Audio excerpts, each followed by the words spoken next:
Shalom, selamat pagi, selamat bergabung kembali dengan Menara Doa Pagi. Senang ketemu dengan Bapak Ibu. Mari kita siapkan hati kita mengalami lawatan Tuhan. Mari kita berdoa. Bapa di sorga, dalam nama Tuhan Yesus, kami bawa Menara Doa Pagi dalam tangan Tuhan. Tuhan menolong kami, Tuhan menuntun kami. Kami serahkan dalam tangan-Mu dari awal hingga akhirnya. Kuduskan, sucikan kami, berkati semua juga yang menyaksikannya. Urapi, biarlah mereka mengalami lawatan Tuhan. Dalam Tuhan Yesus kami berdoa. Amin. Amin. Kami percaya Engkau Bapa yang setia dalam setiap kehidupan kami, Tuhan.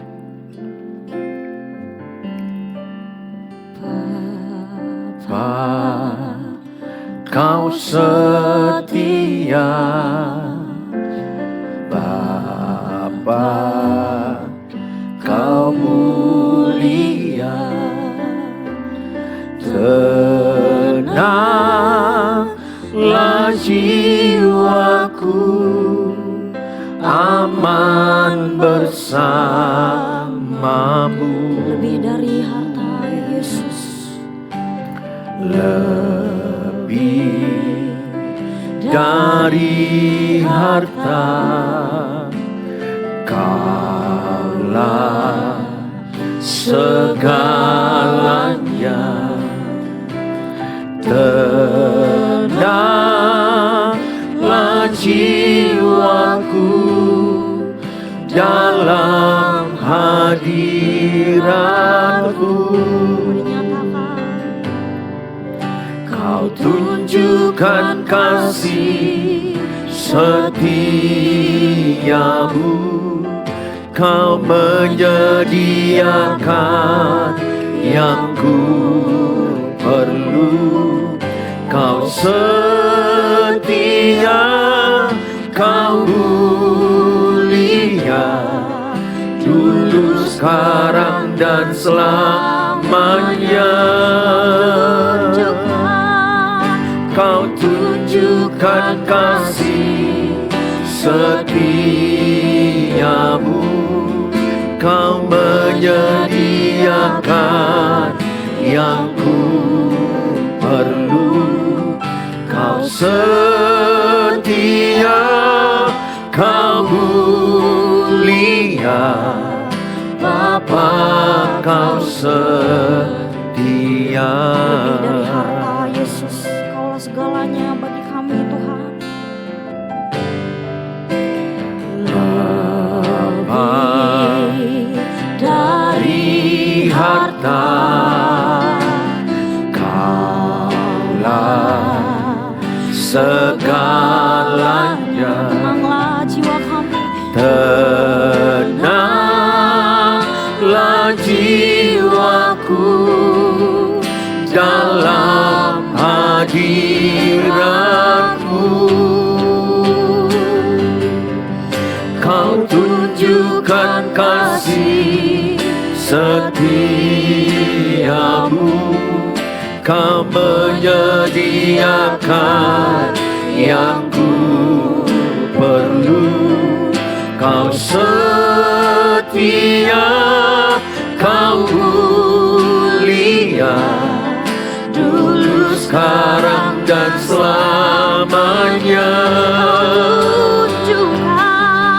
Kau tunjukkan kasih setiamu.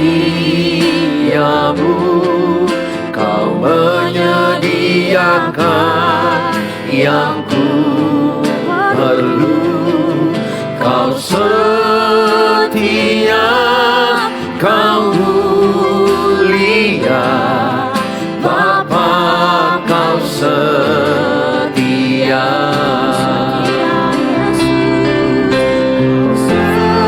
Setia, Kau mulia, Bapa, Kau setia. Kau setia.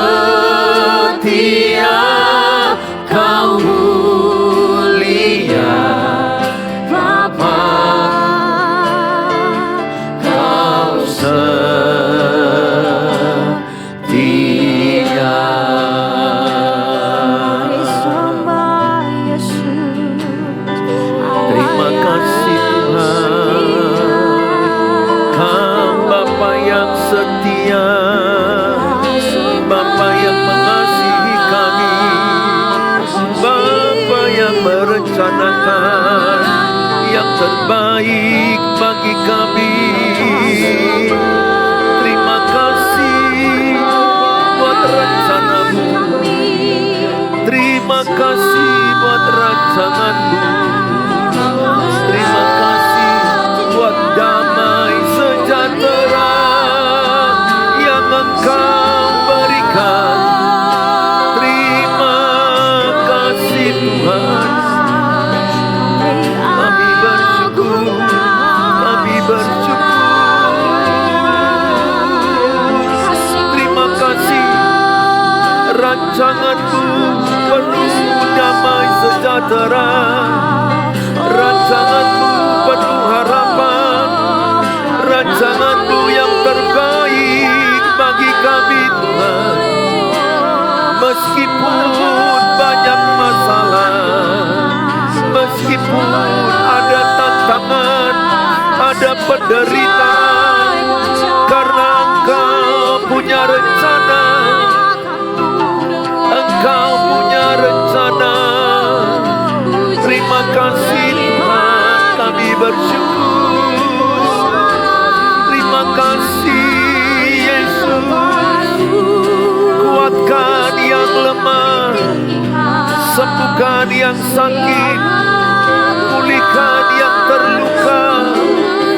Kami percaya rencanamu, rancanganmu indah. Terima kasih Tuhan, terima kasih, terima kasih.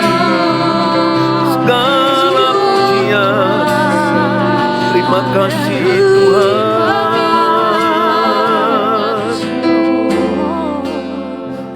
Haleluya. Tuhan Yesus di hadirat-Mu. Amin. Saat ini kami mau datang menyembah Engkau Yesus. Terimalah segala sembah puji kami Tuhan Amin. bagimu Yesus. Dari hati kami nyatakan Tuhan, Bapakku datang menyembahmu di sini. Ku percayakan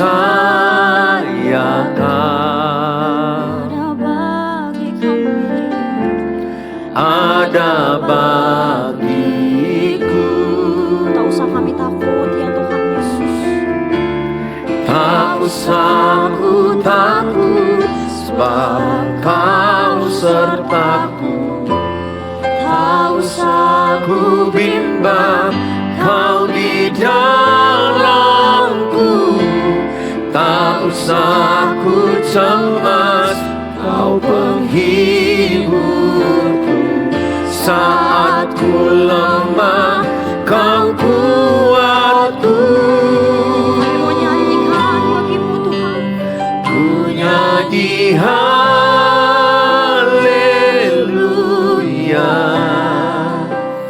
Ku nyanyi haleluya.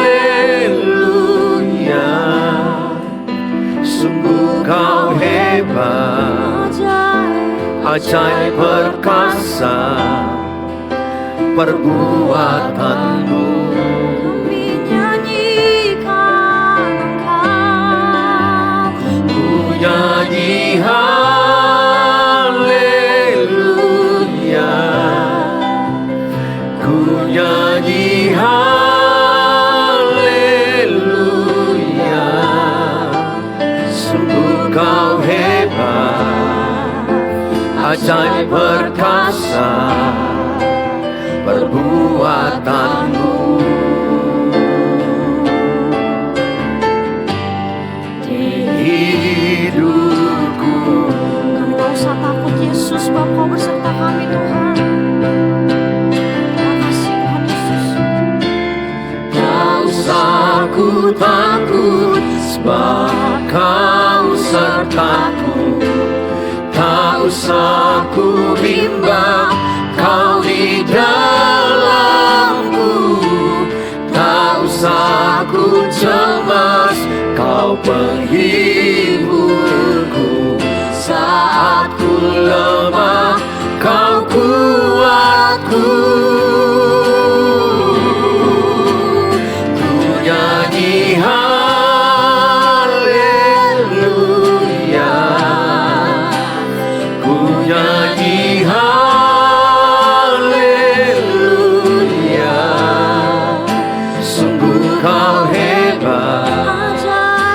ajaib perkasa perbuatanmu. Kami nyanyi haleluya. Ku nyanyi haleluya.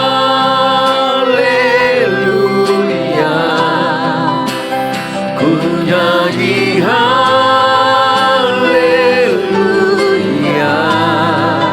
Sungguh kau hebat, ajaib perkasa perbuatanmu. Hidup kami Tuhan Yesus. Di hidupku. Terima kasih Bapa di sorga, kami siapkan hati kami diberkati dengan firman Allah. Dalam Tuhan Yesus kami dengarkan firman-Mu. Amin. Shalom Bapak Ibu yang saya kasihi. Hari ini kita diberkati dengan firman Allah. Tema rancangan Allah penuh harapan. Rancangan Allah penuh harapan. Saudara, Tuhan tidak pernah merencanakan kecelakaan bagi kita. Tuhan tidak pernah merencanakan kesakitan bagi kita. Tuhan tidak pernah merancangkan kemiskinan bagi kita. Tuhan tidak pernah merancangkan kebodohan bagi kita. Tuhan tidak pernah merancangkan ketakutan bagi kita. Saudara harus mengerti apa rancangan Allah dalam hidup kita. Saudara tidak terbawa oleh situasi hidupmu yang sulit saat ini. Beberapa orang berkata, apakah Tuhan merancangkan aku menderita? Apakah Tuhan merancangkan pernikahanku bercerai? Apakah Tuhan merancangkan aku kesakitan, aku kemiskinan? Tidak, itu semua bukan rancangan Tuhan. Kita akan membaca firman Allah dari Yeremia 29 ayat yang ke-11. Rancangan Allah bagi saudara dan bagi saya. Yeremia 29 ayat 11. Sebab aku ini mengetahui rancangan-rancangan apa yang ada padaku mengenai kamu. Demikianlah firman Tuhan. Yaitu rancangan damai sejahtera. Dan bukan rancangan kecelakaan. Untuk memberikan kepadamu hari depan yang penuh harapan. Bagaimanapun kondisimu saat ini. Mungkin engkau Bapak Ibu berkata, aku dalam keadaan kesukaran, lagi punya masalah pernikahan, kemiskinan, usahaku hancur, aku di PHK, anak-anakku jahat, hidupku sakit-sakitan. Saya mau katakan kepadamu, jangan percayai situasimu itu akan seterusnya seperti itu. Itu sesaat, itu hanya sementara. Rancangan Tuhan yang jelas bagi Bapak Ibu. Rancangan yang penuh harapan. Hari depan yang penuh harapan. Hari depan yang penuh dengan damai sejahtera. Tulisan ini yang dituliskan oleh Nabi Yeremia kepada umat Israel di pembuangan di Babel. Di pembuangan di Babel mereka 70 tahun. Mereka merana, mereka kesakitan, mereka mengalami kemiskinan, mereka mengalami diskriminasi, terkucilkan, stres, frustrasi. Namanya di pembuangan tidak gampang, sakit. Mereka ada di pembuangan Babel selama 70 tahun. Tapi Tuhan berfirman melalui Nabi Yeremia bahwa Tuhan tidak menginginkan selamanya mereka menderita seperti itu. Tuhan tidak menginginkan mereka dibuang terus. Tuhan tidak menginginkan mereka mengalami kemiskinan. Itu hanya karena Tuhan sedang mengajar mereka, membentuk mereka karena mereka keras kepala, tegar tengkuk, kepala batu. Sehingga Allah melakukan tindakan tegas, tindakan disiplin. Ingat, Bapa di sorga itu disiplin, tegas dan penuh kasih. Itu. Kalau seorang bapa di rumah tidak ada ketegasan, tidak ada kedisiplinan, anaknya gak jadi apa-apa. Kalau bapaknya hanya punya tegas disiplin, anaknya nanti akan terluka. Tapi Bapa di sorga seimbang antara disiplin tegas dengan kasih. Sesungguhnya Allah itu adalah kasih. 1 Yohanes 4 ayat 8. Allah adalah kasih. Jadi Allah sangat mengasihi orang-orang Israel di pembuangan itu. Yang menjerit dalam kemiskinan, dalam tekanan, dalam kesusahan. Tuhan sangat mengerti penderitaan mereka. Sehingga Tuhan menyampaikan suaranya, mengingatkan mereka. Bahwa rancangan Allah mereka tidak dibuang selamanya. Rancangan Allah mereka tidak miskin selamanya, tidak susah selamanya. Tapi rencana Allah bagi saudara, bagi umat Israel kala itu di Babel, bagi kita saat ini. Karena firman Allah tidak berubah dulu, sekarang, selama-lamanya. Ibrani 13 ayat 8 berfirman seperti itu. Rancangan Allah bagi kita yang pertama. Rancangan Allah adalah rancangan yang damai sejahtera. Rancangan Allah yang bagi kita adalah rancangan yang penuh damai sejahtera. Apa beda anak Tuhan dengan anak dunia? Anak Tuhan bisa damai di tengah masalah. Dia punya persoalan, situasi gonjang-ganjing, masalah silih berganti. Tapi hati anak-anak Tuhan Yesus yang percaya kepada Tuhan merasa damai, merasa tenang di tengah ombak persoalan. Karena ombak persoalan kita gak bisa atur, masalah hidup kita gak bisa atur. Selama hidup akan ada persoalan, tapi damai dari Tuhan permanen di hati kita. Orang-orang dunia ketika semua tenang, maka dia merasa damai. Ketika ada persoalan, ada permasalahan, damainya hilang. Dia lagi tidak tenang. Syukur kita kepada Tuhan Yesus. Yesus adalah Raja Damai. Dia adalah Raja Damai. Dalam kitab Yesaya katakan telah lahir bagimu seorang Raja Damai. Yesus adalah Raja Damai. Dan di hati kita ada Yesus, Raja Damai. Maka kita anak Tuhan Yesus akan damai di tengah persoalan. Karena dalam dunia ini tidak pernah kita tidak punya persoalan. Kita akan selalu ada persoalan. Selesai yang satu datang. Selesai yang satu datang. Tapi rancangan Tuhan bagi kita di tengah persoalan ada damai sejahtera. Ada ketenangan sehingga kita bisa kerja fokus. Sehingga kita bisa menyelesaikan masalahnya dengan hikmat Allah. Kita tahu prioritas mana yang harus kita selesaikan lebih dahulu. Saudara, Roma 8 ayat 28 berkata, kita tahu sekarang bahwa Allah turut bekerja dalam segala sesuatu untuk mendatangkan kebaikan bagi mereka yang mengasihi Dia, yaitu bagi mereka yang terpanggil sesuai dengan rencana Allah. Jadi Roma 8 ayat 28, yang dimaksudkan di sini rencana Allah adalah supaya lewat segala persoalan, penderitaan, kesusahan, kita semakin serupa, segambar dengan Allah. Lewat penderitaan kita makin rendah hati. Lewat persoalan kita makin lemah lembut. Kita makin sabar. Kita makin menguasai diri. Jadi kita semakin serupa, segambar dengan Tuhan. Oleh karena itu Bapak Ibu yang saya kasihi, Roma 8 ayat 28 hafallah ini. Apapun masalahmu, Allah turut bekerja mendatangkan kebaikan. Tulis dalam kolom, semua masalah yang kuhadapi mendatangkan kebaikan. Tulis dalam kolom, tulis. Itu menjadi doa bagimu. Semua penderitaan yang kuhadapi pasti mendatangkan kebaikan. Sejarah hidup saya, puluhan tahun pelayanan, lebih 30 tahun. Saya aktif melayani, saya melihat setiap masalah yang kualami selalu berujung kebaikan. Memang ketika ada ganjaran, hajaran atau ajaran atau ganjaran dari Tuhan. Anak yang dikasihi diberi ganjaran. Sakit memang, sakit.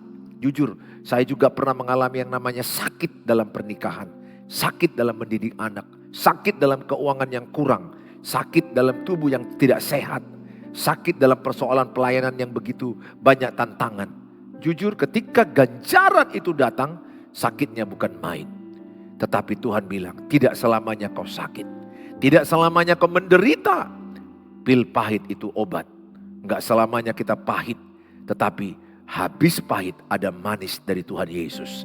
Oleh karena itu ibu bapak yang saya kasihi. Mungkin bapak ibu sedang punya persoalan. Saya berdoa supaya setiap bapak ibu memperoleh damai Kristus di tengah-tengah persoalan hidupmu yang berat. Ada orang pergi ke Bali, pergi ke liburan, tapi enggak damai hati mereka. Ada orang pergi ke gunung, tapi di gunung mereka tidak damai. Ada orang pergi ke bawah laut, tapi di laut itu mereka tidak damai. Tahukah saudara di mana damai kita dapatkan? Di Tuhan Yesus.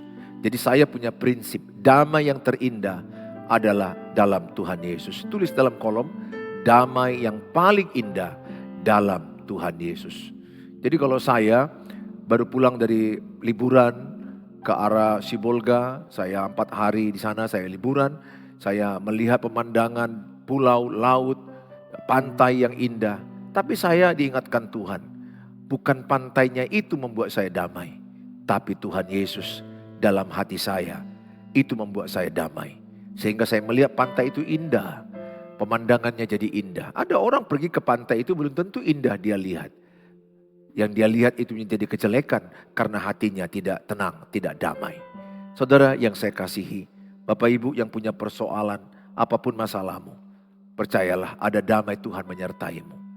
Yesaya 55 ayat 8 sampai 9. Sebab rancanganku bukanlah rancanganmu dan jalanmu bukanlah jalanku, demikianlah firman Tuhan.